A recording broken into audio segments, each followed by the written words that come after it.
you're just gonna do this because we're just gonna do this. I'm drinking out of my kid's sippy cup. Like things are happening. So Yeah.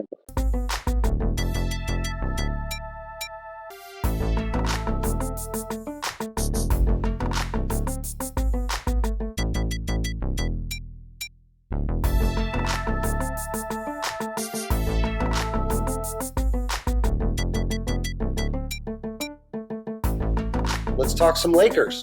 No LeBron. Okay. You want to start off. I was not We're going to start with surprised. no LeBron because somebody that looked like you with headsets like that, with that background, just a few days ago said, you know what? I think Rui Hachimura should start. And guess what? Rui Hachimura started. And guess what? Rui Hachimura sucked. He was horrible. Yeah, He was a paycheck player. 5 from 8 from the field, only 11 points. I call that terrible.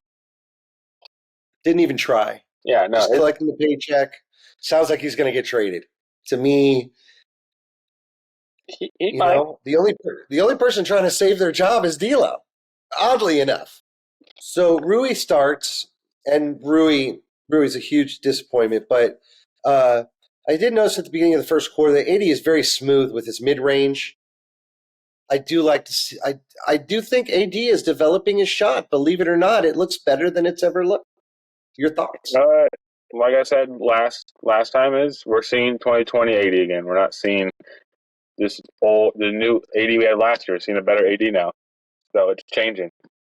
So this guy seems like he knows it's LeBron's last year as the leader or partial leader of the team. The torch seems to be officially passing right now. That's what I'm saying, because the Lakers offense always runs through the center a little bit below the elbow. We've done it since the 80s. So when you don't see that, you know it's not a Laker thing. It's a LeBron thing. And I like every time that he's not playing, what do they do? First thing they do is try and get it in the post, and that sets up the whole offense. And those are the Lakers I know. And there was correct spacing. Rui did help with the spacing. He didn't score much, but he's helped with the spacing, and I thought the spacing was fantastic. The execution was piss poor, but the spacing was fantastic. I felt the spacing wasn't as good as it was against Portland. I felt it was a little bit lower standards than what I was expecting for them. Which is still way better than what we had when we had the losing streak. That is true, but like the announcer said in the third quarter, the Lakers are missing the spacing that LeBron brings. It's true. They did gain a few things, but they lost a few things. Yeah. Rui has a lot of great moves, but can't seem to finish. I noticed that seems to be his issue. He has a finishing issue. And I have to sing this, and if you know the words, sing along. We went to commercial. At BK, have it your way. You rule. Chase, you rule. We're looking for sponsors. What do you want?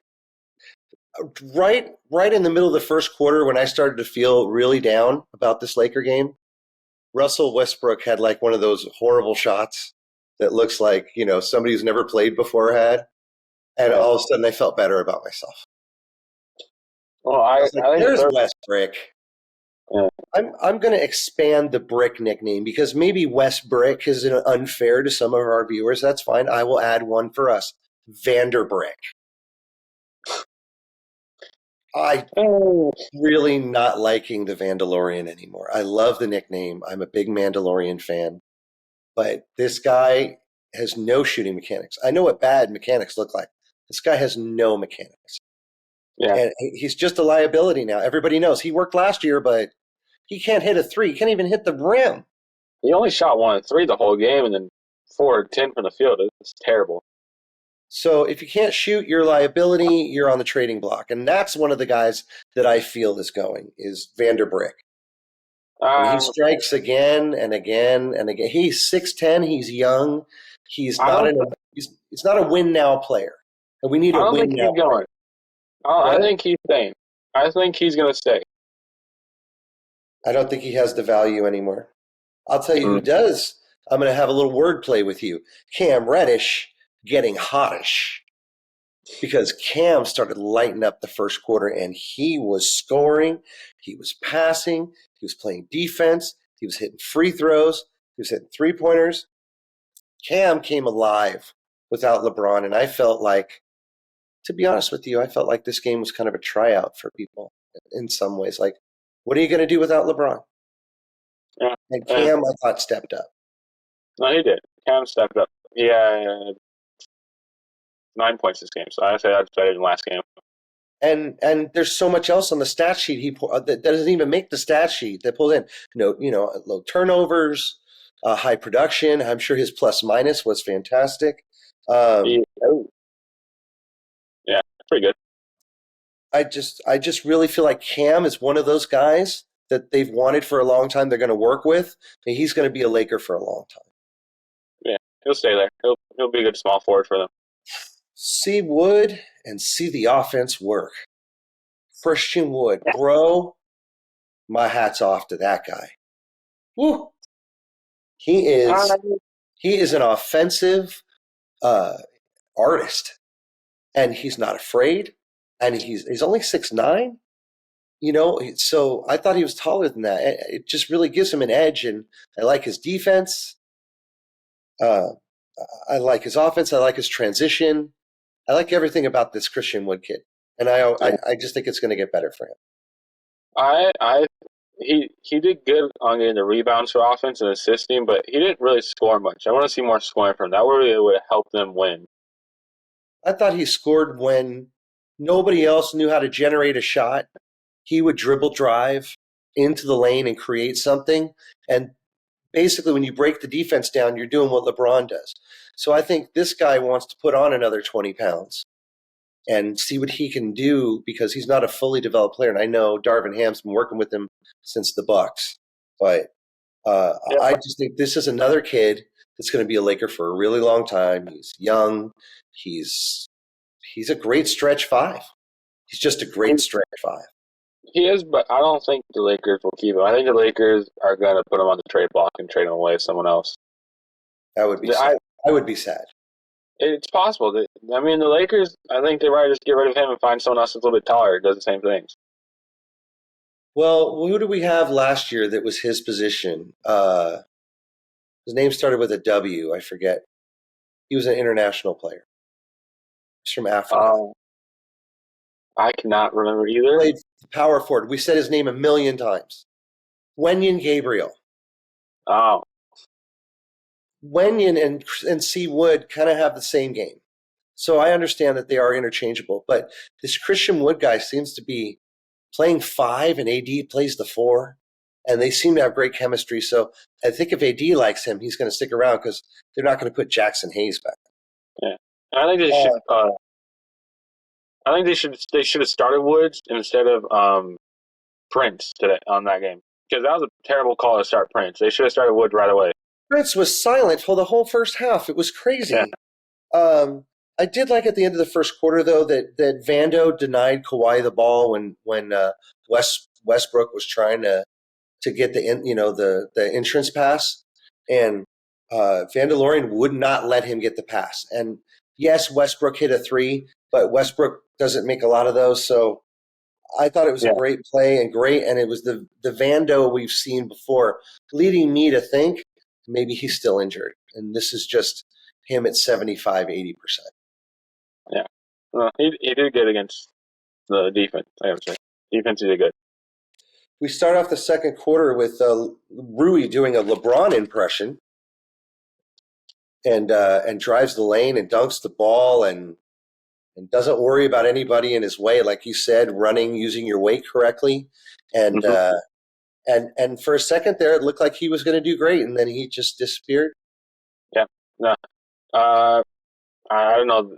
That was weird. I saw it too. He did good on it, and then he could have carried that hot streak, but he didn't. He just decided not to. So to collect a paycheck, what we call mailing it in. Yeah. Or the NBA Postal Service, where you just collect a check and get enough stats to get through the day. And maybe this is why Rui was in Washington for so long before he got traded. I don't know. Like you said, LA does things to people. This Powell guy is just abusing Max. Now, the last time we did a show, we're talking about Max. I said maxed out. This time, I think I need to come up with another clever name because Max Christie is getting abused on defense. Just abused. Yeah. He's played himself out of probably even the bench. So they're not going to keep him. I just don't understand what happened to him. D'Lo, Cam, and Seawood chemistry. See. What's that? No, those three should be out there on the floor. I know what you're about to say. They have great chemistry. I think if they're going to do a rotation and they have D'Lo starting, put Christian Wood and Cam in. Do not take D'Lo out. Don't put those two in by themselves. You need D'Lo with them just to keep that scoring. So what's the five we're looking at here? We got D'Lo at the 1. Who's the shooting? You got to put Cam at the 3, so you could put Reeves at the 2. No. If Reeves at the 2, but if LeBron's playing, just put LeBron at the 2. He can play a 2. But he can't guard a 2. Mismatch on the offense you rather have than a defense. It doesn't matter if they play the same guy that plays them. That's not our style. I mean, it seems we always play some kind of a zone anyway. You know what I mean? Yeah. So either way, it won't really affect the defense if they play a zone. Well, then I would put D'Lo at the 1, Cam at the 2, LeBron at the 3, which I thought was really smart. That's a 3-and-D guy, right? LeBron at the 3, AD at the 4, and Wood at the 5. Yeah, no, that lineup I think would just get that first quarter going and it'll start rolling. That's what I feel like D'Lo, they're good at. Cam, LeBron, AD, and Wood. That is a hot lineup. I like it. Yeah. I think I would really like to see it. So let's move on to the next one. The Reeves 3 celebration, where he puts his hand like this and he's got the 3 down. For some reason, it just seems so disrespectful, doesn't it? Every time he does it, it just seems like, because he also does the too little. He has a lot of celebrations, and I just wanted to mention that his 3 celebration seems like, because I saw a new 3 that looks like this. It looks like people flipping you off. Like, oh, 3. You see the 3? And I'm like, it's getting chippy. So I think when Austin Reeves does his hand across and the 3 at the bottom, I think he's trying to intimidate the opponent. And I like it when he plays angry. I like Reeves when he plays angry. Let's talk to you about the highlight of the night had to be the D'Lo no look to AD. That was, I don't know. I'll say it's okay. I want to say it's fast. This no look pass was so good. Had you been there watching it, I think you would have felt differently. This thing was literally 15 degrees behind his left, thrown with his right, and D'Lo's a left-hander. And he was looking this way, okay? He's looking this way at the three-point shooter, and behind him, up for an alley-oop. It was beautiful. It was just beautiful, which is a great highlight, which leads us to the low light of the night. Just funny, we have the highlight and the low light right next to each other. AD's triple rebound that eventually went out of bounds. He got it, and he lost it, and he got it, and he lost it, and he got it, and he lost it, and it went out of bounds. The other night it was 2 nose hits in a row. Now it's 3 rebounds, and this guy is having some. He really is living around the basket. Yeah, and I think the reason he got 3 rebounds and then it went out of bounds was the Lakers just collapsing on him. It's hard to be that tall, be that close to the rim, and have to reach down. And maybe because he had his nose hit the other day, he was a little sketchy. So, the second quarter was just about to end, and I was like, who stole Taurean Prince's talent like the Monstar'd from the original Space Jam? Who stole his talent? And And then, of course, he has this fantastic one-legged layup and one to finish the half. And I'm like, bro, that's not enough, but great shot. Yeah. He just had a bad game, I think. He's known for having better games, but he just had a bad one. We can't find a way to stay consistent. Not with injuries, not with wins, not with social media, not with, LA events. We're all over the board. And the consistent and there's plenty of people that play every game, the whole game.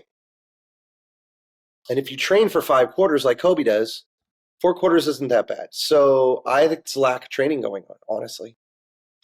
Yeah, I agree with that. Tell me what you saw in the third quarter, because I know there was some good stuff and then a complete screw up at the end that undid everything.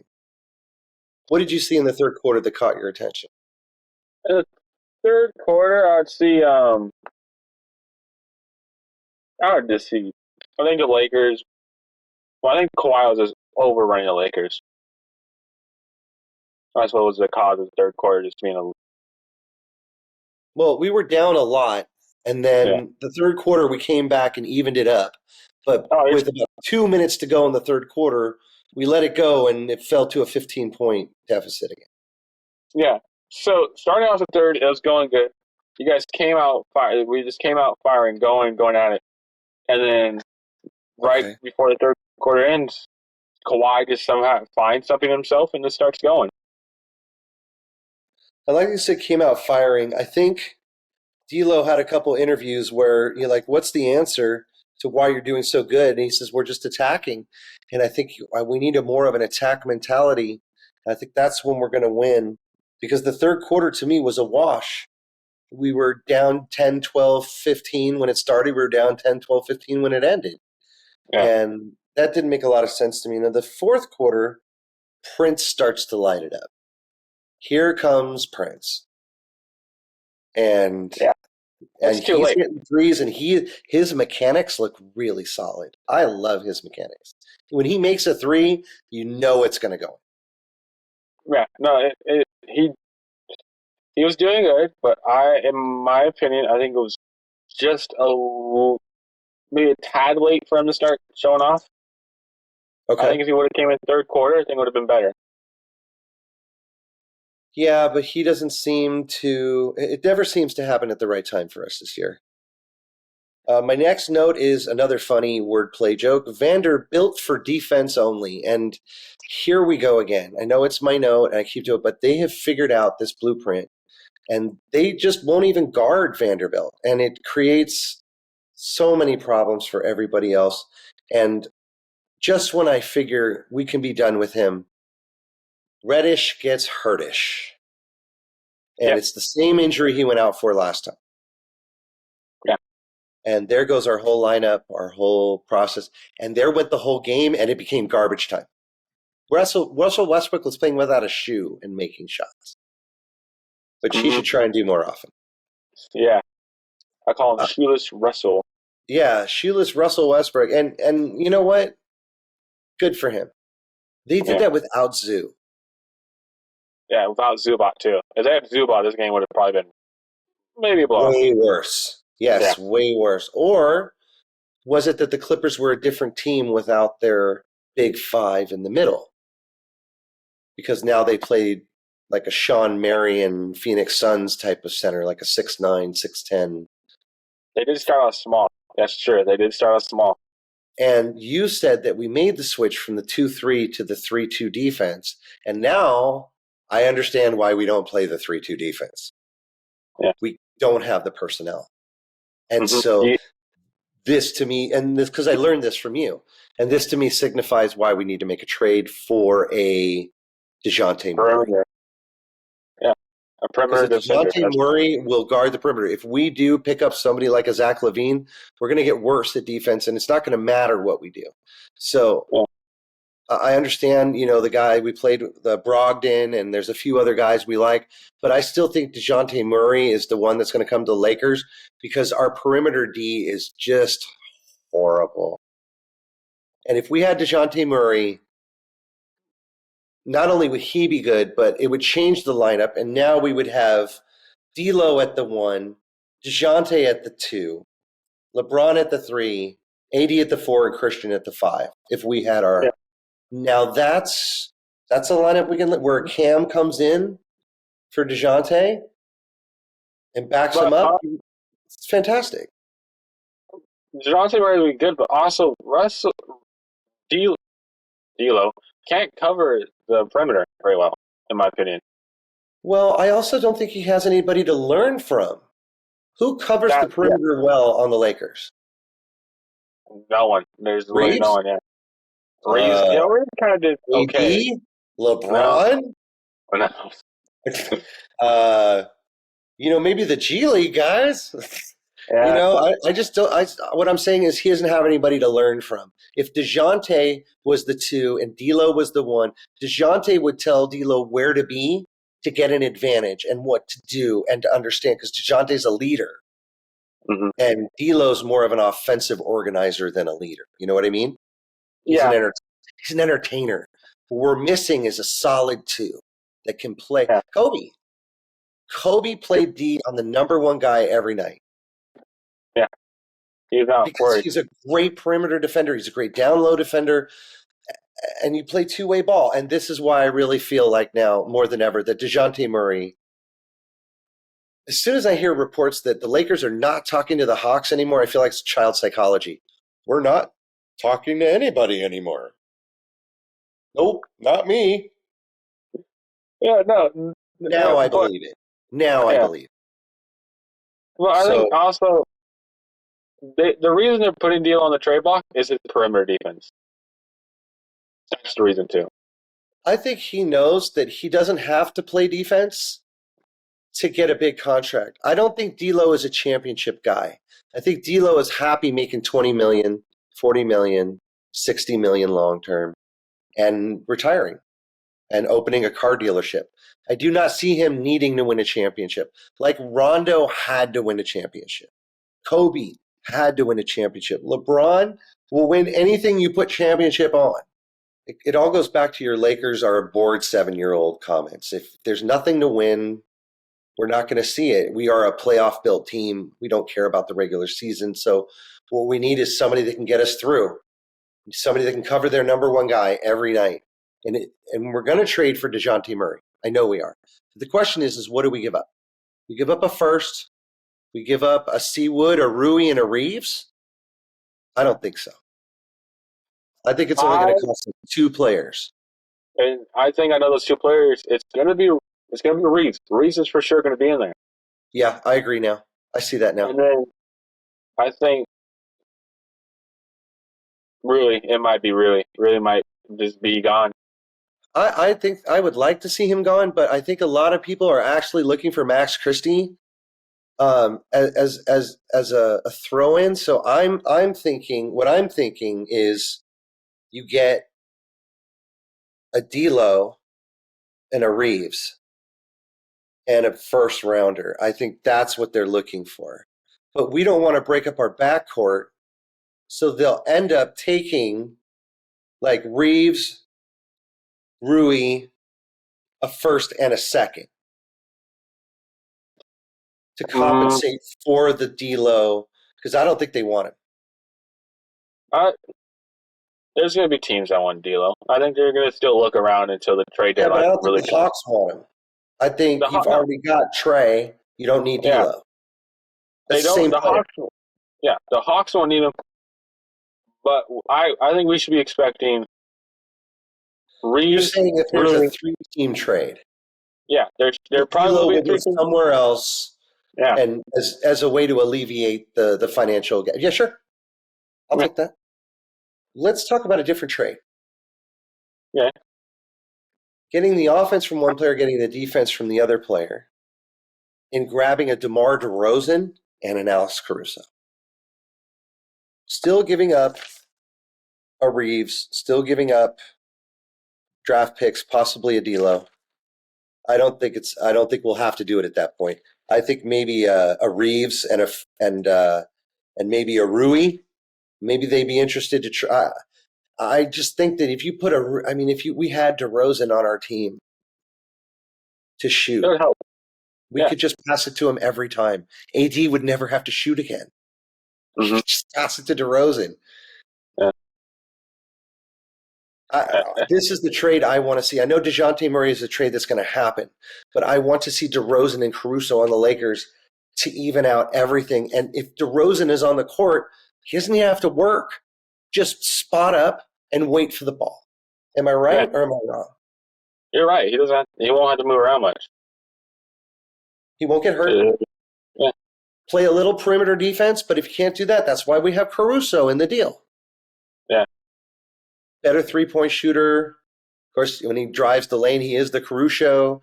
And there are a lot of benefits to having two players versus one. So Dijounte Murray is the one, but I think if we got a chance to see DeRozan and Caruso as Lakers together, and preferably both on the court at the same time.